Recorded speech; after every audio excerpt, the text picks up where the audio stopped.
Speaking of teams that Dan Rubenstein is all in on. All in. Let's go to the Missouri Tigers. Yes. Missouri was a 10-3 team last year. They're 7.5 over under this year. They won 10 games for the second consecutive year, which was the first time that's happened in like a decade. Yep. So clearly, Ole Miss flew a little bit below the radar, but had a good campaign. The obvious question, you cannot start any Missouri preview in 2025 without the obvious question, and that is, what are they going to look like at quarterback this year? Agree. What are they going to look like? Can they get consistent play on passing downs from Beau Pribula, assuming he is the guy? I'm not sure I know the answer to that, okay? I know Beau Pribula better than most of the people listening to this. I assure you of that. You're his godfather. Yeah. I'm his godfather, yes.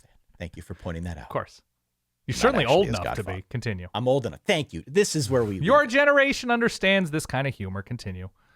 Only 56 career passing attempts for Beau Pribula.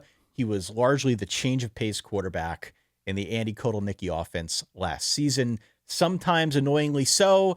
Other times, yes, I might have been on this podcast saying, is this guy better than Drew Aller? Mm-hmm.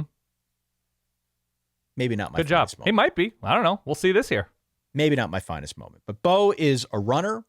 Beau is going to be able to do some RPO stuff in this offense. I think this offense, this version of the Mizzou offense, probably works better with a little bit more of a running attack, which we can talk a little bit about here in a little bit with Ahmad Hardy.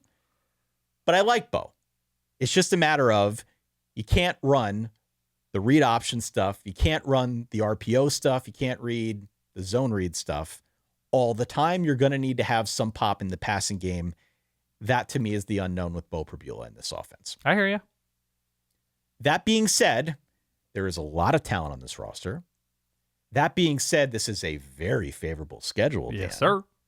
That being said, I know we love Eli Drinkwitz on this show. This is a program that has done really well in those close game settings for a couple years running now. Well, this is a guy who just not all the time. Not all the time.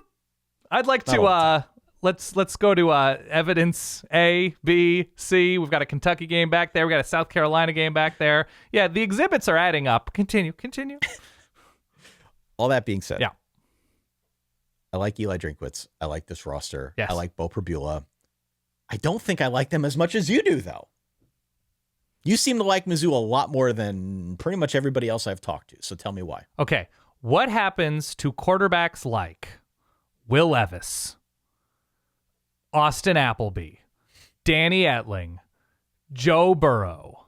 Take your pick. They leave the Big Ten, they go to the SEC, and it just gets easier, Ty. It just gets easier. Wow. Joe Burrow can't find the field in the Big Ten.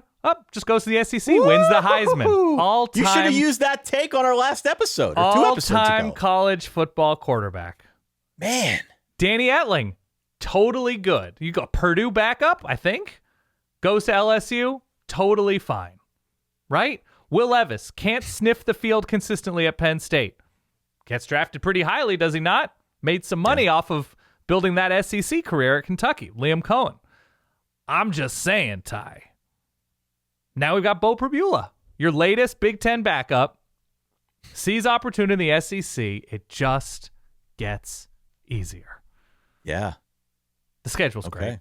Luther Burden's gone. That bums me out. Kevin Coleman comes in at receiver. Ahmad Hardy is very, very good. The Louisiana Monroe transfer comes in at running back. I don't know. We're at the point where I think Mizzou is going to do enough well. The defense didn't fall off after losing Blake Baker last year, and they lose guys, not a ton of guys, off this defense. I just think they're going to be rock solid. And being rock solid against this schedule, if Beau Pribula is that guy, or if it's Sam Horn, who has waited patiently in Como, I think also a baseball player, right? Sam Horn. I think if they're rock solid and they're reasonably complete against this schedule, you can seduce me. I'm seduced by a number of things, Ty. I'm pretty easy. Those who know me know this. I'm pretty easy. You can get under my skin really easily. And Mizzou's getting under my skin in a good way. And so this schedule, coaching continuity for the most part. I think they're going to be the offensive line. We'll see how they look. I think they're going to be pretty good on the inside. We'll see on the rest of it. I don't know, Ty. You bat your eyes the right way to me. I'm there. I like Ahmad Hardy a lot. Yeah. Ahmad Hardy comes over from ULM. He had over 1,300 yards, 13 touchdowns a year ago as a freshman. Led the nation in forced missed tackles per touch. Yes. I.e., he's shifty. Yes. Oh, by the way, Quinn Ewers leaves the Big Ten. Okay. Goes to Texas. Big Ten backup, goes to the SEC, immediately takes the SEC team to the SEC championship game. You're going to drop a Quinn Ewers in the middle of my Ahmad Hardy. Continue.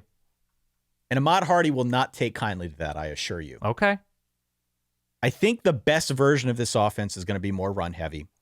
At a minimum, it needs to be more balanced. I'm not sure about the receiver room. I like Beau Pribula. I still think his best skill set is as a running quarterback. I like the fact that they've got Kevin Coleman, who comes over from Mississippi State, who is a really solid addition. And I think he can give them, some modicum of production out wide. What that looks like in this offense, I don't know. But they do lose a lot with both Luther Burden and Theo Weiss. That, to me, big deal. That is the big deal with this team right now. But I like them otherwise. And I just want to see what Kirby Moore does offensively, what that balance looks like for him. I think the defense is going to remain pretty strong. Added Damon Wilson. Should be a very good edge from Georgia. Yeah. I think the defense is going to be really, really solid. I think the linebacker unit in particular has star potential. I really like Josiah Trotter, freshman All-American last year. So there's a lot to like on this team. The interesting thing, though, about this Mizzou squad is the schedule. And we talked about this a couple times over now, but their first 6 games are at home. Yes. And that includes some biggies against South Carolina, against Alabama.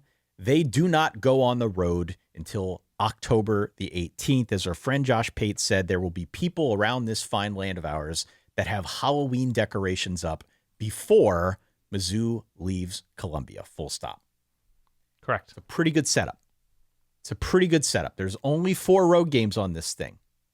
And they avoid Texas. They avoid Tennessee, Ole Miss, LSU, Georgia, and Florida. Those are 5 big teams. Pretty great. So again, this is this type of schedule that you built in the old NCAA video game. Like I said, if you wanted to get to the BCS, but you didn't want to be as challenged as you could have being in the SEC. It's all there for Mizzou. A lot has to come together, but I think the optimism is not too far-fetched. By the way, Jackson Dart, Pac-12 backup, just gets easier in the SEC. Continue.